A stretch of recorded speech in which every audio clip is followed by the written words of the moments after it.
Magandang araw, Malacanang Press Corps. Isang milagro ang dasal ng 24 na Pilipino na nakadetain sa Russia. Isang hiling ng Pangulo, hindi para sa sarili, kundi para sa mga kababayan. Ang pagbibigay sa hiling. Isang magandang ugnayan sa pagitan ng dalawang leader na pumatid sa kalungkutan at agam-agam ng 24 na na-detain sa Russia ng 9 na buwan. Nakauwi na sila sa Pilipinas at nakapiling na ang mga naghihintay na pamilya. Bago ang kanilang paglaya, personal na hiniling ni Pangulong Marcos Jr. kay Russian President Vladimir Putin sa kanilang bilateral meeting sa Kazan ang kondisyon ng 24 na Pilipino na nakakulong noon sa Russia. Inalam din ng Pangulo mula kay President Putin kung ano ang kanilang legal status, bagay na agad namang inaksyonan ng Russian President na nagresulta sa tuluyang paglaya ng mga Pinoy at pag-uwi sa Pilipinas. Sinalubong ang unang batch ni Secretary Tez Lazaro ng DFA at ni Secretary Hans Kakdak ng DMW sa pangalawang batch. Ang pagpapauwi sa 24 na Pilipino ay isa lamang sa mga matagumpay na pakikipag-ugnayan ni Pangulong Marcos Jr. sa ibang bansa. Ang pagmamahal ni Pangulong Marcos Jr. sa mga Pilipino ay hindi sa iisang pagkakataon lang na ipamalas. Naging matagumpay din si Pangulong Marcos Jr. noon nang mapauwi sa Pilipinas ang overseas Filipino worker na si Mary Jane Veloso matapos ang 15 taon na pagkakakulong sa Indonesia, na hinayaan ng nakaraang administrasyon na manatili sa death row at maipatupad ang parusang kamatayan. Pilit naman na sinagip ni Pangulong Marcos Jr. si Veloso mula sa nakaambang kamatayan. Wala ring kulay ang pamumulitika ng administrasyon ni Pangulong Marcos Jr. na umaksyon sa kaso ng 17 overseas Filipino workers na naaresto sa Qatar matapos na illegal na mag-rally bilang suporta kay dating Pangulong Duterte noong March 2025. Dahil sa pakikipag-ugnayan sa mga leader ng Qatar, sinagip din sila sa mga kasong kakaharapin sana nila. Para kay Pangulong Marcos Jr., palaging una ang kapakanan ng mga Pilipino sa loob man ng bansa o sa ibayong dagat, kahit pa ano ang iyong kulay. Hanggat may Pilipino, may Pangulong Marcos Jr. na aagapay sa inyo.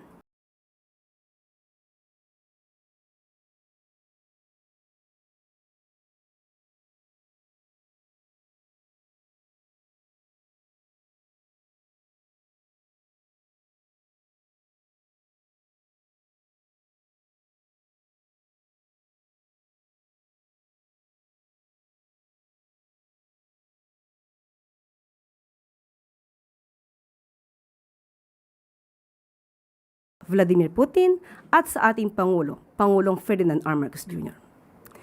Tatlong magkakasunod na malalaking proyekto ang personal na binisita ni Pangulong Ferdinand R. Marcos Jr. kahapon sa Cebu na naglalayong iangat ang kapakanan ng taumbayan sa larangan ng infrastruktura at serbisyo publiko. Unang pinuntahan ng Pangulo ang inspeksyon ng Metro Cebu Expressway Segment 3A rehabilitation sa barangay Cantaoan, Naga City, kung saan nasa 62.79% na ang natatapos sa proyekto. Sa oras na matapos ito, inaasahan na ang travel time noon na 25 minutes ay magiging 10 minutes na lang mula barangay Pagdan hanggang Naga Valley Industrial Park.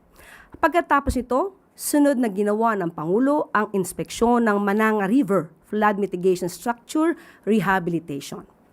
Inatasan ni Pangulong Marcos Jr. si Public Works and Highways Secretary Vince Dizon na ayusin ang nasirang flood control structure upang maprotektahan ang mga komunidad na malapit sa ilog at agad na makipag-ugnayan sa local government units at ibang ahensya para magkaroon o para sa pangmatagalang solusyon sa problema. Ang flood control structure ng Mananga River ay nasira noong November 2025 dahil sa Bagyong Tino. Pinangunahan din ng Pangulo ang launching ng pangalawang walang gutom kitchen ng DSWD sa Cebu City. Dito binigyang diin ng Pangulo ang kahalagahan ng mas epektibong programa at hakbang upang matiyak na walang pamilyang Pilipino ang magugutom dahil sa kakulangan sa pagkain. Inatasan din ng Pangulo si DSWD Secretary Rex Gatchalian at iba pang ahensya na ayusin at paigtingin ang mga programa at ang inisyatiba tungkol sa food security na tutugon sa kagutuman. Kasama si Secretary Gatchalian, inikot ng Pangulo ang facility at inobserbahan ang operasyon nito kasabay ng pamamahagi ng pagkain at pakikisalamuha sa mga beneficiaries at mga opisyal.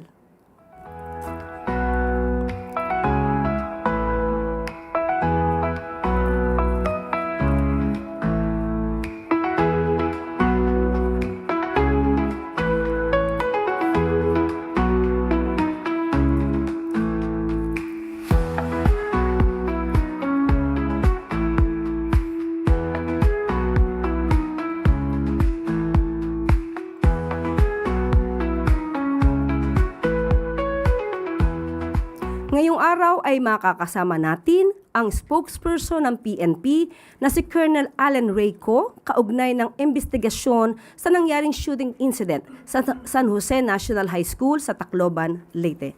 Magandang hapon po, Colonel. Thank you, ma'am. Magandang hapon po.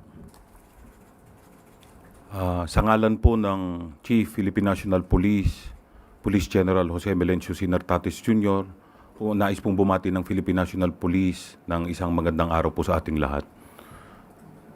May I be allowed to present po yung initial result ng investigation po natin regarding sa Tacloban incident. Next. So ito po, nagkaroon po ng shooting incident sa kaalaman po nating lahat noong June 22. At ang involved po dito ay ang dalawang CICL natin, isang alias Rod, 15 years old, at si alias Nash po na 14 years old. Sa kasamang palad po, meron pong nasawi na 3 at meron pong nasugatan na puro estudyante, puro mga minor na 20 po. 15 of whom ay because of firearm-related injury. At 5 po ang dahil po sa panic. Meron pong mga tumalon, merong mga nadapa. So ito po ang na-recover natin. Isang caliber 38 na arms core, pag-aari po ng isang security agency based in Cebu City. So the CSG was already directed to conduct an investigation regarding dito sa firearm po na ito. At ang isa pong 9mm Glock 17 na naka-issue po sa isang policewoman assigned sa Police Regional Office 8. Ang policewoman po na ito ay under restrictive custody na. She is undergoing pre-charge investigation and will also undergo yung summary dismissal proceedings. Ito po ang na-recover natin. So at least 34 bullets were fired. 21 po na fired cartridge cases at 13 po pong cartridges. At yung mga bala po mismo. So ito po ang timeline as we have established during the investigation. But before this, bagong information po galing sa ongoing investigation natin, napag-alaman po na si alias Nash ay dumating po sa eskwelahan ng 7:30 in the morning. Umattend pa po siya ng flag raising ceremony at saka po pumunta sa isang comfort room sa loob ng eskwelahan kung saan siya ay naghintay, and he was joined later by alias Rod at around 8 a.m. Ang mga alas 9 po ng umaga ay lumabas sila, nagpaikot-ikot hanggang umabot po dito sa 9:20 na nagsimula na silang magpaputok. Masabi ko lang po na itong video na to ay galing pa po dun sa open source. We have verified that this is authentic, but we still have to establish yung provenance po ng mga video by talking to those who took the videos. So ito po nung 9:20, napanood naman po siguro natin ito. Next. 9:22 rather. After 2 minutes, dumating po yung ating responde, yung ating mga kapulisan. Ito po, nakikita natin. At 9:30, the first CICL was subdued by a personnel from the BFP as well as one of our intel personnel ng Tacloban City Police Office. Na-recover po sa kanya yung caliber 38 still containing 5 live rounds at isa pong fired na bullet. So isang beses lang po siya nakapagpaputok. Ito po, nung kiniklear na natin yung area, dinadala na po yung mga biktima sa hospital. Next. Ito na po yung clearing natin. In-ensure po natin, of course, yung na-area ay safe na. Wala na pong ibang kasama nila at wala na pong danger sa mga nasa paligid po. Ito po naman ay tinan over ng mga concerned citizen ang pangalaw pong nating CICL. Nakuha po siya at itinan over sa Police Station 1 ng Tacloban City. Na-recover rin po sa kanya ang yung 9mm na may naka-insert pa po na magazine at mayroon pa pong 3 bala na hindi niya po naiputok na. Ito po, kinandak na po sa kanila ang medical examination and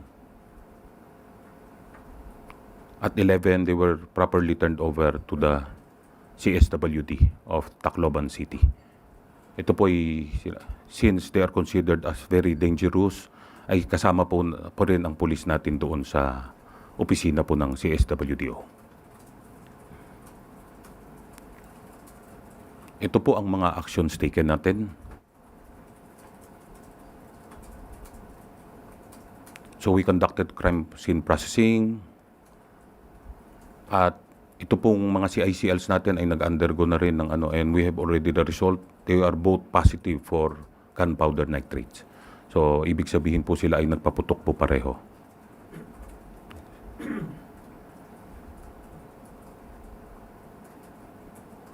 Yun nga po, yung resulta ng ating firearms record verification ay lumabas nga yung isang 9mm ay naka-issue po sa ating isang police at yun nga pong 38 ay sa isang security agency. Alinsunod po sa direktiba ng ating mahal na Pangulo, President Ferdinand Bongbong Marcos Jr. as well as ang ating pong SILG Secretary John Vic Rimulya, agad pong ipinag-utos ng ating Chief PNP. Unang-una po ang comprehensive review ng lahat po ng ito. Existing security protocols para po sa na prevailing sa ating pong mga eskwelahan. Ito pong access control and entry procedures. We are recommending na yung pong mga schools na malalaki, na marami pong ingress at egress ay ilimit na lang po sa 1 o 2 para po mas ma-monitor natin ang mga pumapasok. Also, yung anti-bullying policies, sinasabi po na puro sa papel lamang. By the way, sinabi po nila, yung pong this is connected with bullying is there, kanila pong claim yan, hindi po namin confirm pa yan. Sinasabi po nila, yung isa daw po ay pinagtatawanan yung haircut niya. The other one ay siguro dahil maliit siya. Pero unconfirmed po ito. Sa kanila lang po nanggaling ito.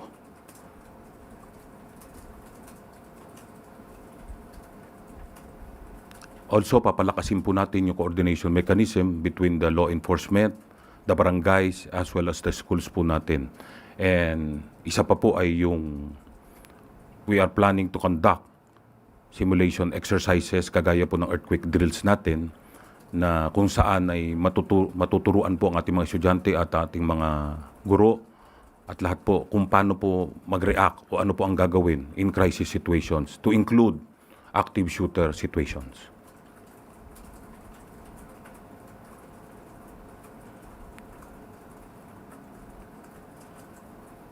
Okay.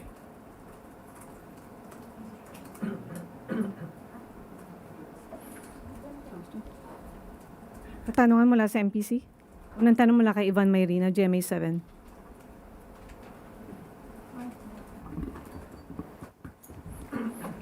Sir, good afternoon. Ang Yes, pangunahing tanong po siguro sa isip ng nakararami sa atin ay kung paanong napunta sa 2 menor de edad ang mga firearms. Ito po sir ang ating masusipang iniimbestigahan. Kagaya nga po ng sinabi ko, yung pong ating policewoman, yung po sa 9mm, ay voluntarily subjected herself to the investigation kung paano po ito nakuha. Ongoing pa po ang alam natin na pagkakaalaman natin kung paano po napunta sa kamay ng kanyang pamangkin po. And as to the 38 revolver na pag-aari ng security agency, may connection ho ba yung bata sa Yes, sir. security agency? We're still tracing kung kanino pong gwardiya naka-issue itong firearm na ito at ano po ang connection niya dun sa isa pa po nating CICL. Sir, may umiikot po sa social media supposed screenshots of conversations between the two CICLs. Nakumpirma na ho ba natin ang authenticity ng conversation na to? And what can you tell us about the contents of such conversation for us to conclude na ito po'y pinagplanuhan ng dalawa? Ito pong mga content na ito we're still verifying and we will provide you with the complete details upon full verification po. Hindi pa po natin makapag-comment dito dahil hindi pa nga po natin fully verified. We can only say na doon po sa initial na investigation natin, lalo na po itong si CICL alias Nash, ay heavily influenced po ng online content. Meron po kaming nakita na ano niya, aside from his own post na mga violent videos, meron pa pong tinitignan tayo na iba pa pong grupo or mga kinakasalihan niya kung saan na pwedeng nag-udyok sa kanya para gawin po ito. So, sir, are we confirming the authenticity of the conversation pero inaaral lang natin or not yet? Not yet, sir. Not yet. We cannot confirm yet that it's authentic. Okay. Sir, last na lang from my end. Meron hong sinasabi din na yung suot na t-shirt nung the younger one, yung KMFDM, yun din daw ang suot ng ilang mga na-involved na rin sa mga previous shootings in the United States, in particular yung KMFDM. What do we know about this? Meron ho bang koneksyon itong mga batang ito sa isang bigger group, perhaps outside of the country na nambuyo sa kanila? Or perhaps they were brainwashed or to do these things? Yes, sir. Nakita rin po natin yan at kasama po ito sa ina-analyze ng ating mga investigador. At kagaya nga po ng sinabi ko kanina, we saw some indications na meron pong ibang grupo na pwedeng nag-udyok o nagtulak na kinakasalihan niya para po gawin niya itong bagay na ito. We will provide you with all the details po upon completing po yung ating investigation regarding. Salamat po. Sunod na tanong mula kay Tina Marali at The Manila Times. Good afternoon, sir. Sir, in light of what happened, will there be more police visibility within schools, not just in Tacloban, but around the country? And ano po ang coordination na ginagawa ng PNP with DepEd and other pertinent agencies? Yes, ma'am. Even before Tacloban incident po, nakita niyo po dito 2 minutes nakapunta po ang ating police. Pinag-utos na po ng ating Chief PNP ang mas intensified na patrolling at pag-deploy sa ating pong mga eskwelahan kaya po malapit yung ano doon. But the bat does not work, di po ba? Hindi talaga natin kaya po lagyan ng lahat ng schools. There are more than 40,000 public schools and around 6,000 private schools po all over the country. So that makes it around a little less than 50,000. Kahit po lagyan natin tigi-isa lang ay wala na pong magagawang ating ano. So what we are doing is strategic deployment po. Yung when and where we are most needed. Ito po ay lalong pinaigting natin yung pagbabantay po ng ating mga ano. Kaya nga po kasama dito ay humihingi kami ng tulong at ng suporta ng local community po, the LGU, lalong-lalo na po ng barangay. Makakatulong po yung mga tinatawag nating force multipliers, yung mga barangay tanod po, para po mas mabantayan at mas magawa nating mas maayos ang kalagayan ng ating mga paaralan po. Sir, follow-up lang po. The President yesterday ordered a thorough investigation on the incident. May timeline po ba ang PNP on when you would conclude the probe? Generally, hindi po tayo nagbibigyan ng timeline dahil it will take as long as it takes, diba, para po mas complete. Pero what we can promise you is tuloy-tuloy po at mabilis po nating iimbestigahan ito with urgency, lalo na po ay meron pong direktiba ang ating mahal na Pangulo po. Salamat po. Sunod na tanong mula kay Junel Maribojoc, UNTV. Sir, magandang hapon. May sinabi po kayo na meron silang sinalihan na group na posibleng nag-udyok. Ito po ba yung online games na kanilang sinasabing suspected na parang kinahumalingan ng isang alleged shooter? That's possible, sir, but I cannot comment, and of course, lalo na po to name yung mga games or ano na ito, na para po to not unduly prejudice yung pong public opinion against this ano. Baka po magkamali tayo sa mga games or mga ano na to, but suffice it to say, early indications po nagsasabi na heavily influenced nga po yung actions nila by online content. So, online community. Ganun po. Sir. Possibly po, possibly. Okay, thank you. Sunod na tanong mula kay Alvin Baltasar, Radyo Pilipinas. Colonel Gong, magandang hapon po. Yes, sir. Colonel, ano pong disposition natin doon sa mga dalawang CICL? Since sila ay minors, hindi naman natin sila pwedeng ikulong kasi meron tayong batas na hindi sila pwedeng ikulong. Afterwards ba ng mga proseso na pinagdaraanan nila, makakauwi ba sila sa bahay nila? No po. Malinaw naman po sa batas natin. Yung una po, yung 15 years old. So, pag 15 years old and one day ay considered as above 15 na po. So, siya po ay mag-undergo at most probably makikita po ng DSW that he acted with discernment. At siya po ay will undergo regular trial, formal trial. But of course, while observing yung child protection protocols. Yung isa naman po ay mandatorily na makocommit po sa child protection facility ng DSWD. Hindi po natin sila anuhin since the nature of their offense is grave. Colonel, if you have the records, kung meron man, ilan po ba yung nasa record nyo na mga minors na na-involve sa crimes? I do not have it with me right now. We will provide you with all the details po yung sa time frame that you are asking for. And as far as the Philippine National Police is concerned, merong isang senador na nagbumungkahi na pababain yung edad na papanagutin yung mga batang na-involved sa krimen. Is the PNP in favor of this amendment? The PNP is supporting the lowering the age of criminal responsibility po. Age what, Colonel? We are thinking 12 years old po. Salamat po. Sunod na tanong mula kay Harley Valbuena, IBC 13.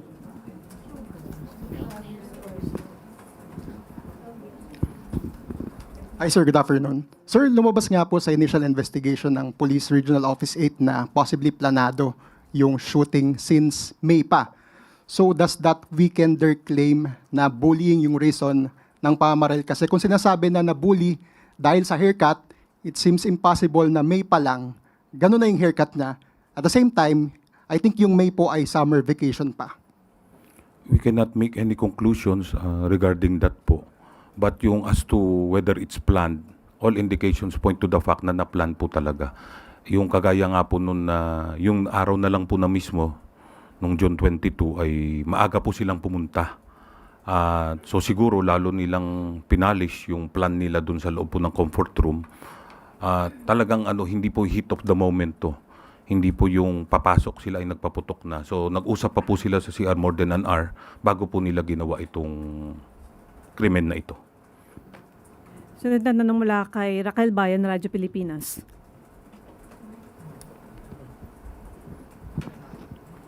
Sir, good afternoon. Na-profile niyo na po ba yung family ng mga bata? Kamusta po kaya yung upbringing nila, yung environment nila sa bahay? Sir, anything you can tell us? Kasama po ito, ma'am, sa titignan natin. But of course, yung initial nga ay yung pamangkin po ng isang policewoman yung isa. So at an early age, he was taught yung supposedly, ito po ay para maturuan siya ng responsible gun ownership. But sad to say, naging kabaliktaran. Siya po ang naging ng krimen na ito. Yung pananagutan po kaya ng parents ng mga bata, sir? All of this will be taken into consideration po during the investigation. Sunod na tanong mula kay Christian Bascones, PRTV. Maricel Halili, TV5. Hi, good afternoon, sir. Sir, going back po dun sa Juvenile Justice Welfare Act, why does the Philippine National Police support the lowering of age to 12 from the current 15? Hindi naman po linggid sa kaalaman nyo siguro, ma'am, na medyo nagkakaproblema na po tayo. As a matter of fact, we studied yung data, yung statistics po natin, medyo tumataas po yung nai-involve na mga CICL. yung mga children in conflict with the law. Kaya po sa amin ay titignan rin po naman kung may acted with discernment, di ba? Hindi mo naman kumbaga arbitrarily na kasama na kagad sila. Titignan pa rin naman po kung alam naman po nila ang kanilang ginagawa. And base po dito sa data na sinasabi ninyo, ano po yung pinakabata na na-involve doon sa mga crime cases? I cannot tell you with certainty right now, but as young, we have as young as 9, mga ganun po na ano. Although not that serious na mga krimen po. And last na lang po, quick clarification lang. Yun pong sinasabi ninyo kanina na ang kinoconsider possibly baka online community yung may malaking influence dun sa dalawang minors sa Tacloban. Does it mean na sineset aside na po natin yung angulo na bullying or do we still consider other angles? Ilang angulo po yung tinitingnan natin? I don't think that it's mutually exclusive po. They could have been bullied and then it further strengthened yung influence po ng online content sa kanila. Thank you, sir. Sunod na tanong mula kay Eileen Taliping Abante. Sir, good afternoon. Bukod dun sa possible dismissal ng policewoman, meron ba rin siyang criminal liability dun sa nangyaring? Yes po. Meron po na pagkakulong dito. Of course, doon sa administrative po niya, very possibly, she can be dismissed for malversation dahil sa infidelity po in the possession po ng kanyang firearm at may criminal liable din po siya sa pagkawala ng lumalabas po parang nawala niya yung baril eh. And of course, civil liabilities. That's not exempt her from civil liability. Thank you, sir. Last question mula kay Mads Moratillo, Net 25.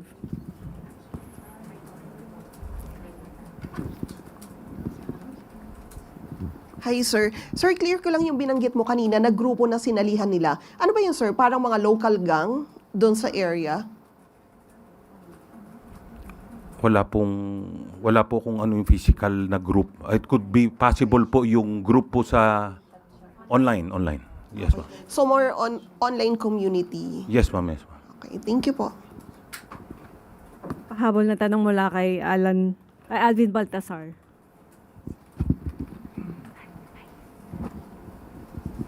Colonel, ihabol ko na lang. Nung nakausap ba yung dalawang involved doon sa crime, nakitaan ba sila ng remorse? Mahirap po mag-conclude regarding their state of mind. Pero siguro, lahat-lahat naman po tayo, nakita natin yung pictures. I don't think that there's any remorse on their part. Pero yun nga po, hindi po natin mababasa yung kanilang kaisipan at kanilang kalooban. Salamat po, Colonel. Isa pa pong pahabol na tanong mula kay Ivan Mayrina, GMA 7. Sir, yung bilang po ng mga basyo at yung mga hindi pa pumutok na bala, ibig sabihin nakapag-reload pa ho yung dalawang gunman, ano?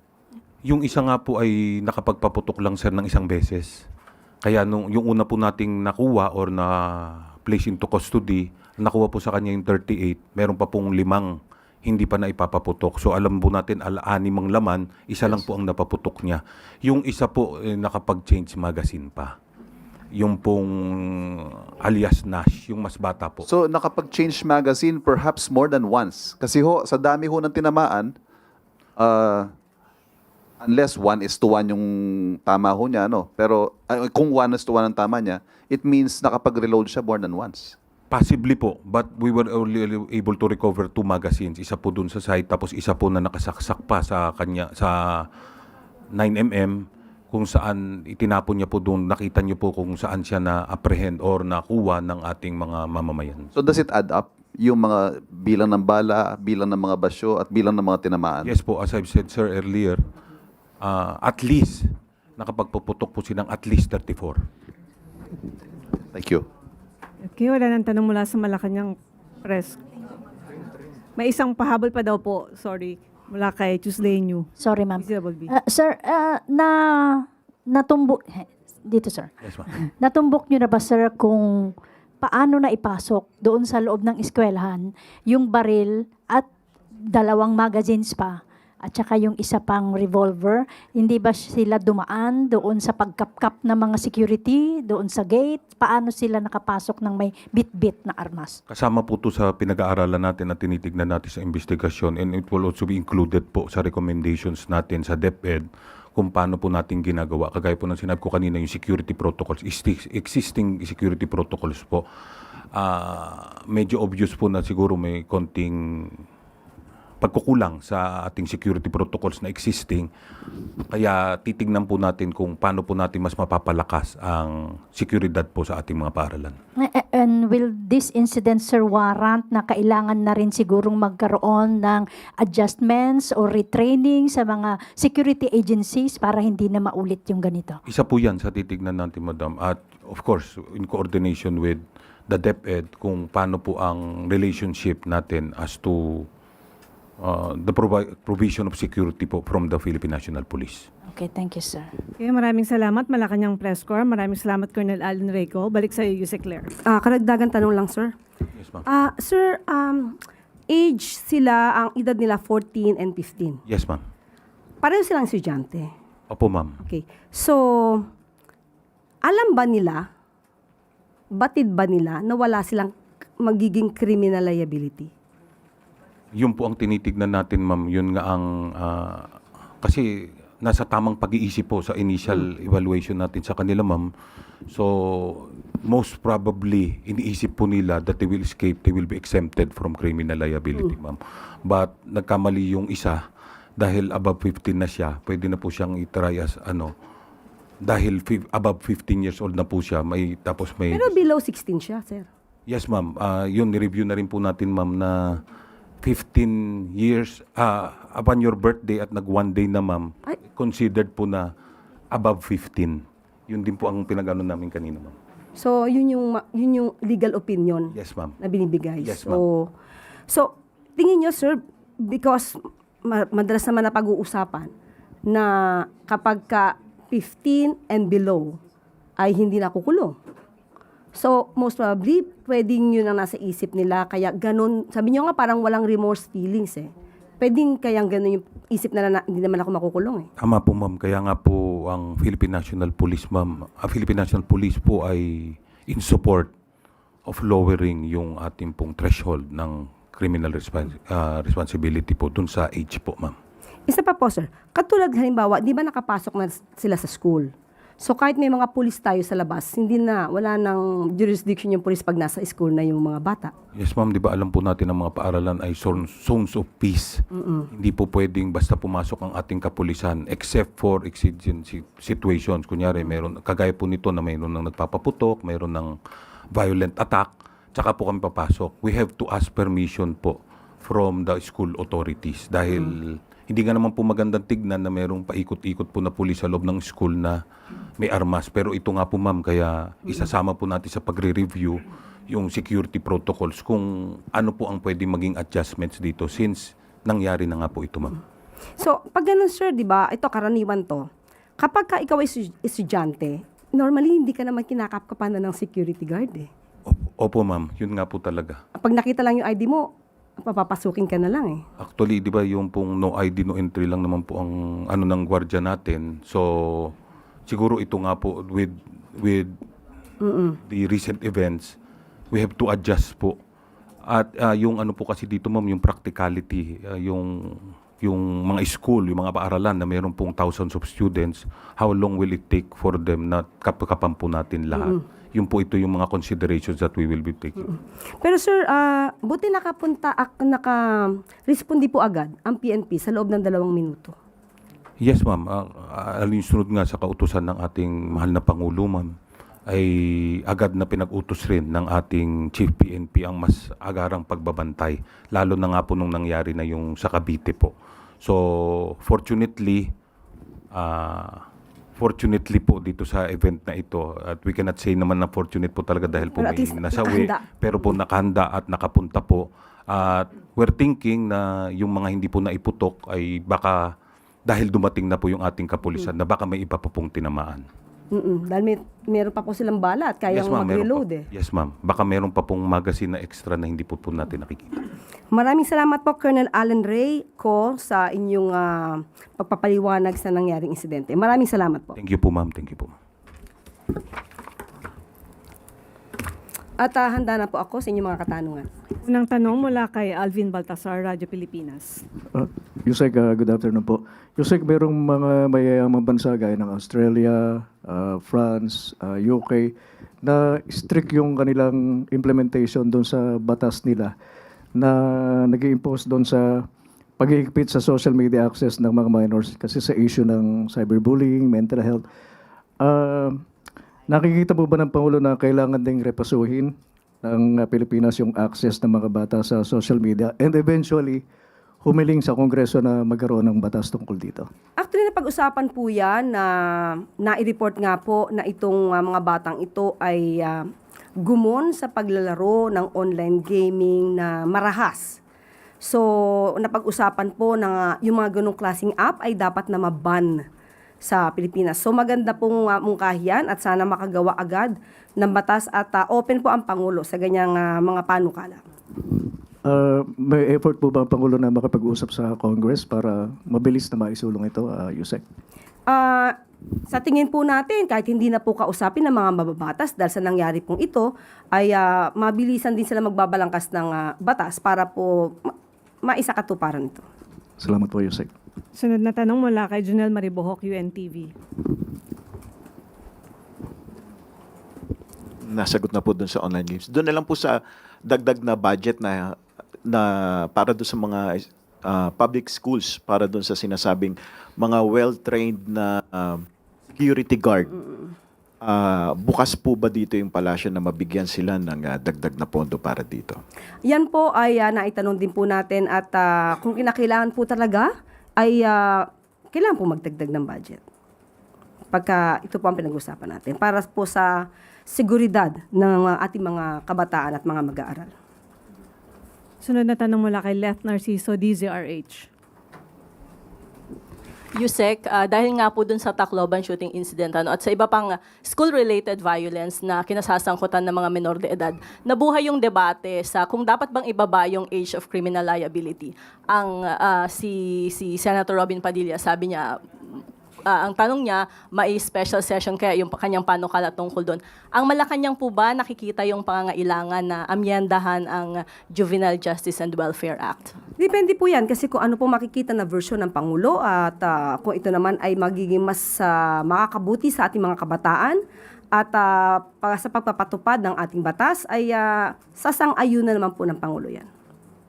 Doon po sa mga tumututol, ang mga nagsasabi na hindi kailangan. Ang sinasabi po, kailangan ay ipatupad na mabuti yung batas. At isa po dun sa naging nakapaloob dyan yung mapondohan, halimbawa yung child caring institutions. Na pagtutuon ng pansin po ba ito ng pamahalaan? Ganito yan eh. Itong batas po natin ngayon, hindi naman ibig sabihin na pag ikaw ay 15 and below, definitely, wala kang criminal liability, pero may mga interventions na gagawin para ikaw ay yung attitude, behavior mo ay makorek. Ang tingin natin na medyo may pagkukulang dito dahil pag inisip natin na 15 and below, hindi na kinakasuhan. Pinapakawalan na lang. Nawawala yung pagpapa-implement, pag-i-enforce nung sinasabing intervention. So isa yan sa nakikita natin na kakulangan. Pero nakikita rin po natin ang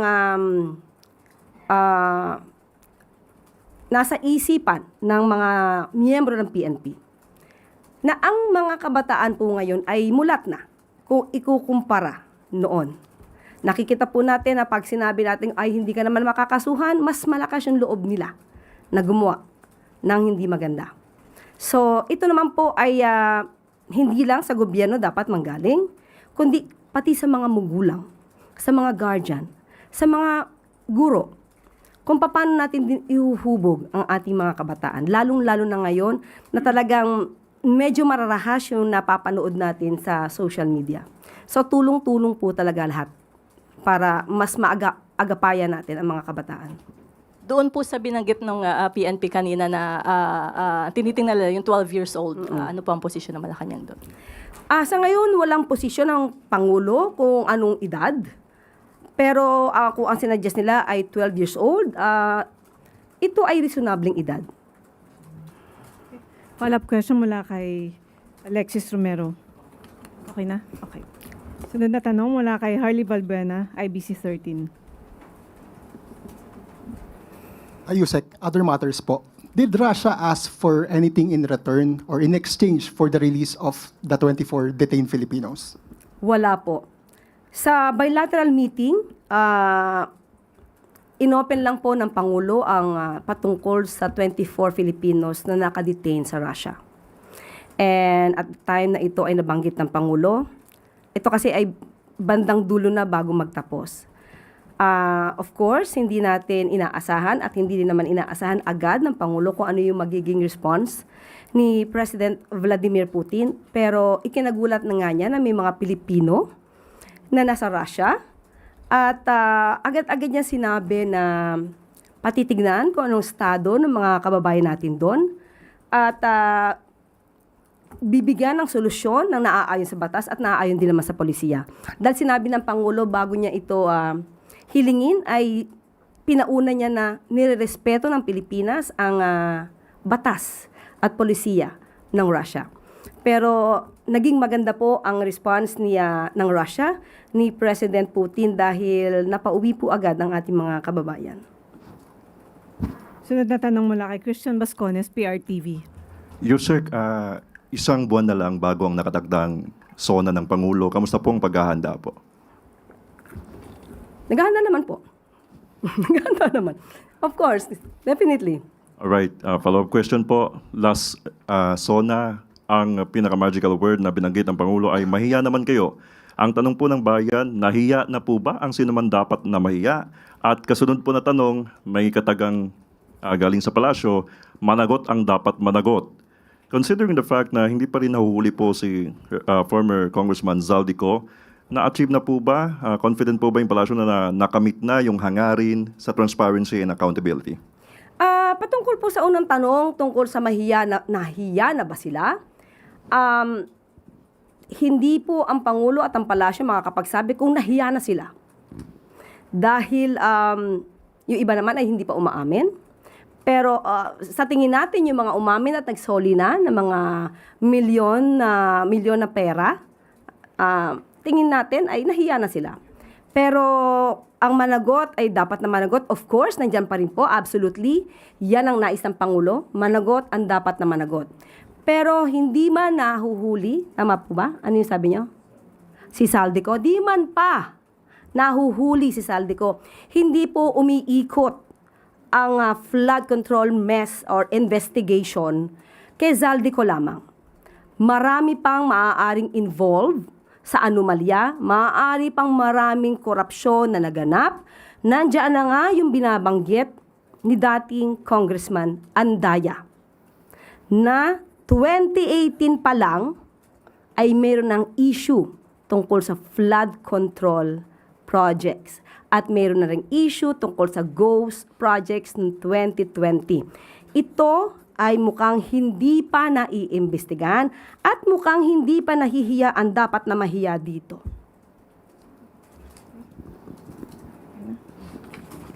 Okay, sunod na tanong mula kay Tina Maralit, na Manila Okay. Times. May follow-up question yata. Sino po ba ang binabanggit ni Congressman Andaya na hindi naimbestigahan at hindi mga napanagot? Taong 2018, taong 2020, sino ba ang napanagot? Sa panahon lang po ni Pangulong Marcos Jr., nagkaroon ng malalimang pag-iimbestiga patungkol dito. Tina? Yeah, good afternoon, ma'am. Ma'am, the President yesterday mentioned that muli na pong magkakaroon ng pondo ang flood control projects. Isasama na po ito sa National Expenditure Program for 2027. kasama na po ba dito yung mga pinahintong questionableng flood control projects? Depende po. Kasi kung yan po ay talagang project at nahinto lamang dahil sa hindi ginawa, naging ghost projects, pero kinakailangan gawin, kailangan po pondohan. Paano po kaya masisiguro na hindi na po mauulit yung massive corruption na nangyari in the past? Yan po ang pangako ni Pangulo Marcos Jr. And of course, nandiyan naman din po si Secretary Vince Dizon. Lahat naman po ay nakamonitor, pati po ang DBM ay hindi naman bibigay agad ng pera kung hindi po tama ang magiging proyekto. Ma'am. Ma'am, on another topic, over the weekend, Vice President Sara Duterte visited the earthquake victims in Sarangani. And habang ina-address niya yung crowd, she quote-unquote jokingly said na ang mga masamang damo matagal mamatay, BBM. Sinundan niya ito ng statement na umuwi na tayo, baka suspended na tayong lahat dahil grabe talaga silang mamersonal. Dahil daw po mahilig mag-suspend ng mga opisyal ang administrasyon sa mga nagkikriticize dito. Ang reaction po.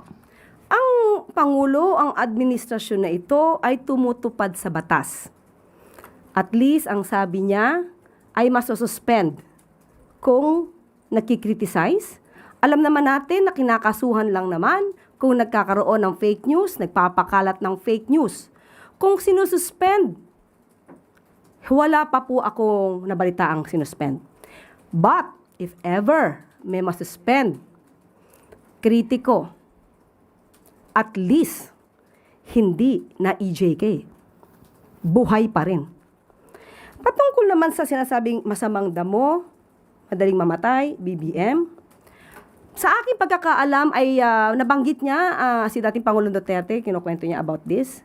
So, tama naman na masamang damo ang pagkakadescribe niya sa kanyang ama. Dahil, sino ba ang umamin na siya ay pumapatay? Sino rin ba ang umamin na siya ay nagnanakaw ng pondo ng bayan? Sino rin ba ang umamin at tingin po natin ito ay nasa lahi na nila?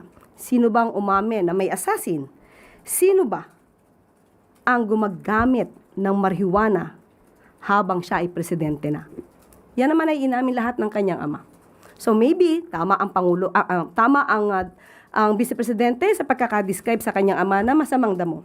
Pero yung tungkol sa matagal mamatay, ang pangulo naman nung siya ay nagkasakit at mukhang maraming humihiling na siya ay mawala na dahil maraming gusto na siya ay mawala sa pwesto. Anong sabi ng pangulo? Huwag naman kayong masyadong excited. Diba? Yung mga nagmamadali lang siguro na makapwesto, yan ang humihiling na mawala ang Pangulo. Pero ang sabi ng Pangulo, huwag kayong excited. Ma'am, what do these so-called jokes? Anong signal po kaya ang nabibigay nito sa publiko? Especially, it came from the second highest official in government. Katulad po at uulitin ko, kapag ang Vice Presidente ay walang binabasang script, lumalabas ang tunay na kulay, lumalabas ang tunay na anyo. Kung kayo mismo nakakakita na hindi maganda, para sabihin ito mula sa pangalawang mataas, nag-o-occupy ng pangalawang mataas na posisyon. Ibig sabihin, mali ang kanyang ginagawa kahit ito ay pabiro. Thank you, ma'am. Sunod na tanong mula kay Jervis Manahan, ABS-CBN. Magandang hapon po, Yusek. 2 weeks before the start of the impeachment trial, naglabas po si Vice President Sara Duterte ng accomplishment report na doon po nakadetalya yung mga nagawa ng kanyang opisina for the past year. Ano po ang komento po nung palace po doon sa mga kanyang accomplishments? Okay. Noted. Part po noon sa kanyang accomplishment report, sinabi po niya na mas nahihirapan siya na maglingkod sa sambayan ng Pilipino dahil sa mga baseless criticisms at mga systematic attacks laban po sa kanya. Siguro talagang challenging sa kanya ang mga ganitong klaseng report kasi ang pagre-report sa taong bayan hindi naman nakukuha sa numero lamang. Tandaan natin, ang kanyang mga pagre-report, pinupuna na noon pa ng COA, ng Commission on Audit, katulad nitong 3.4 million pesos patungkol sa magnegosyo Taday. Okay, ito yung patungkol sa 4,400 plus entrepreneurs supported. Pinuna ito ng COA at sinasabi na ito ay walang mga feasibility studies, walang evaluation ng DTI at ng Philippine Deposit Insurance Corporation, walang written agreement prepared by the OVP with the PDIC and DTI. Mga bagay na dapat na isinasagawa. Otherwise, ikaw talaga ay ma-flag ng COA. At meron pa pong mga na-flag na mga tungkol sa distribution ng mga ayuda. Kulang-kulang ang listahan ng mga rice beneficiaries. Walang mga situational reports or mission orders na magsusupport sa pamamimigay ng mga ayuda. So, tingin natin, hindi po natatapos ang pagre-report sa numero lamang na nakikita natin ngayon, kundi dapat ito ay mabigyan ng basihan kung totoo bang ito ay naipamigay dahil marami na pong naibalita noon na may mga ghost students, ghost vouchers, ghost school materials, ghost food packs. So, sabi nga natin, dapat makumpleto ang report, hindi lamang sa numero. Kaya it would be very challenging for the Vice President. Sunod na tanong mula kay Ivy Reyes, Billionaire News. Hi, ma'am. We know the palace doesn't want to intervene in the impeachment trial of the vice president, but what does Malacanang make of the defense team's wishes to omit or remove 28 documents from the prosecution's presentation of evidence? Isa po dito yung SALN ng BISE on specific years, and we know how much value a SALN holds as seen in the conviction of Corona before. Katulad ng sinabi mo, hindi naman makikialam ang palasyo, ang administrasyon sa magiging trabaho po ng Senado. Pero sa ating pagkakaalam, ito yung pinaka-core. Ito yung pinaka-meat ng kaso, ng complaints laban sa kanya tungkol sa di umanong unexplained wealth. So, kung pinapatanggal niya ito, papaano niyang maipapakita sa bayan na siya ay tuwid at malinis at walang unexplained wealth? And follow-up lang po dun sa pagtao niyo po ng reasonable dun sa edad na 12. Is that a confirmation that Malacanang is for the lowering of the age of criminal liability? Wala pa po na pag-uusapan tungkol sa edad. Pero ang sabi nga natin, kung ano man na maibibigay na version ng Kongreso, at titignan po yan ng Pangulo. Pero sa ating pagkakaalam, yes, open ang Pangulo kung mabababa man ang edad po. Okay, sunod na tanong mula kay Maricel Halili, TV5. Good afternoon, Yusek. Yusek, going back to the Tacloban incident, the Vice President released a statement about the incident, and I quote, "This tragedy also exposes the failure of the government to recognize the importance of intelligence gathering and identifying threats before lives are lost. We cannot continue reacting only after another child is hurt or killed." Eto pa po, sabi niya rin, "The continuing loss of young lives should serve as a wake-up call to this administration. The government must act now to make our schools safer and to better protect our learners." Your comment on that, ma'am? Ibig sabihin, estudyante dapat minomonitor para sa intelligence gathering. Hindi sila mga terorista. Sila ay mga estudyanteng mukhang di umanong gumunlang sa online gaming na marahas. At kung yan ang sinasabi niya na dapat na minomonitor through an intelligence gathering, bakit kaya noong 2019 sa Masili National High School, Calamba, Laguna, ay nagkaroon din ng barilan sa loob ng classroom?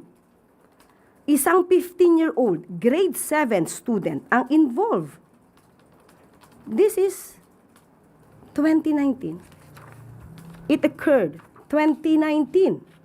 Bakit hindi ito kaya nakita sa intelligence report ng kanyang ama? At ito, Meron pa rin po, ito, terorista, di umano, ang nagsagawa. September 2016, Philippines bomb, Davao attack, blame on Abu Sayyaf.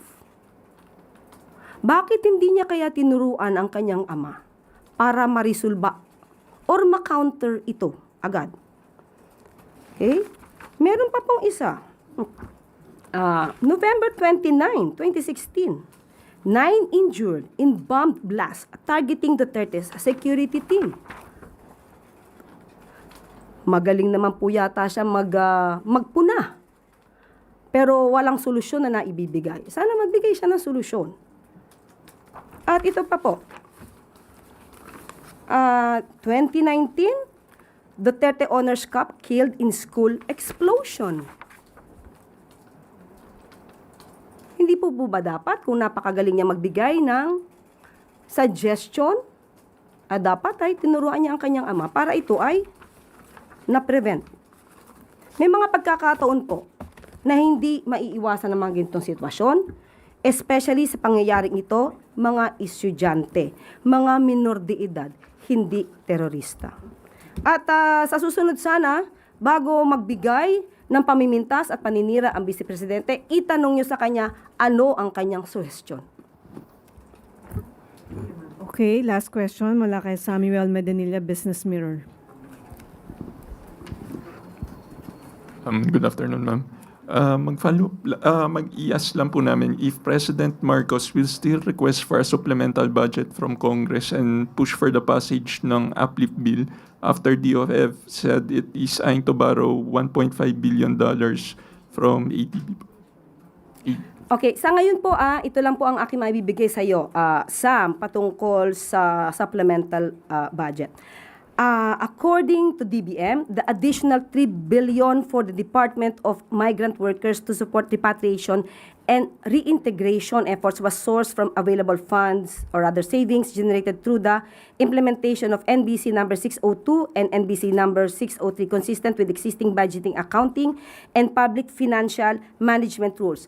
At sa kasalukuyan po ay tinatanong ko yung patungkol sa paghingi ng loan sa ADB at hinintay ko pa lang po ang sagot ni Secretary Go. So most probably bukas ko po maibibigay sa iyo, Sir Sam. Follow up na lang po. Pero doon kay President Marcos po, hindi po niya ipupush doon sa mga Congress yung supplemental budget po. Sa ngayon po ay inaaral to ng DBM. Ang huli kong pakikipag-usap sa DBM ay inaaral pa po ito kung kinakailangan. Thank you po. Okay, wala na pong tanong mula sa Malacanang Press Corps. Balik sa iyo, Yusek Claire. Maraming salamat. Phase 1 ng Calbiga Bridge Rehabilitation sa Samar natapos na 2 months ahead of schedule. Mabilis na aksyon, pang matagalang solusyon. Ito ang nais makita ni Pangulong Ferdinand R. Marcos Jr. sa mga proyekto ng pamahalaan. Kaya naman ay ipinag-utos ni Pangulong Marcos Jr. kay DPWH Secretary Vince Dizon na pabilisin ang pagbubukas ng nasabing tulay at siguruhing madaraanan ito ng mga mabibigat na sasakyan. Dahil sa pagtuloy-tuloy ang daloy ng trapiko, tuloy-tuloy din ang agos ng progreso. Maliban sa double time na kilos na nagpapabilis sa pag-aayos ng tulay, itinaas na rin ang load capacity nito sa 15 tons matapos makumpleto ang phase 1 ng repair and strengthening works ng DPWH. Makakaasa ang mga motorista na ligtas ang pagdaan sa tulay at mas maayos na ang daloy ng trapiko at komersyo sa rehiyon. Para naman sa mga sasakyan na may bigat na hanggang 30 tons, maaari namang dumaan sa Calbiga Bridge mula 10 p.m. hanggang 5 a.m. gamit ang one-way traffic scheme. Tiniyak naman ng DPWH na patuloy pa rin ang rehabilitation works ng tulay upang lalo itong mapatibay at masigurong ligtas ang mga motorista na dumaraan dito.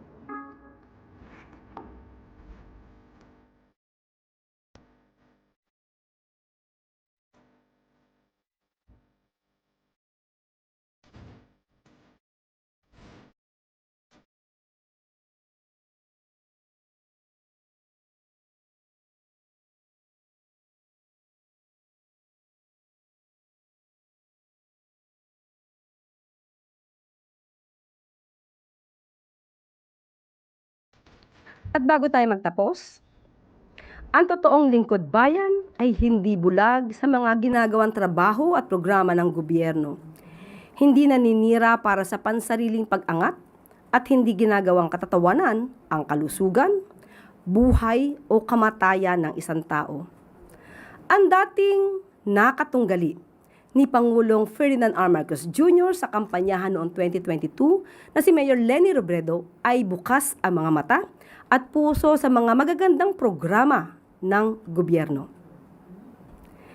Ikinalulugod niya at pinahahalagahan ang mga ginagawa ng administrasyon ni Pangulong Marcos Jr. Hindi niya tinatago ang katotohanan sa mga Pilipino ang agresibong pagpapatupad ng pangakong pabahay para sa mga benepisyaryo. Ibinahagi niya rin na hindi nakikita noon ang national government na ganito ka-agresibo sa mga proyekto para sa tao at ang budget for housing ay nagagamit ng husto at tama. Pinuri rin ng alkade ang sipag at ang pagiging mapagkumbaba ni Secretary Jose Ramon Ping Aliling ng DSUD dahil hindi madali ang pagsasakatuparan ng mithiin na Pangulong Marcos Jr. na magkaroon ng disenteng pabahay sa ating mga kababayan. Pero kinakaya niya. Ang dating katunggali ay nakikita ang sipag at dedikasyon ng Pangulo at ng mga miyembro ng gabinete sa paglilingkod sa bayan. Nitong kamakailan lang ay magkasamang naglibot sa mga city sina DPWH Secretary Vince Dizon, Mayor Leni Robredo at ng Administrator Nani Almeda upang inspeksyonin ang ilang infrastructure projects sa bayan.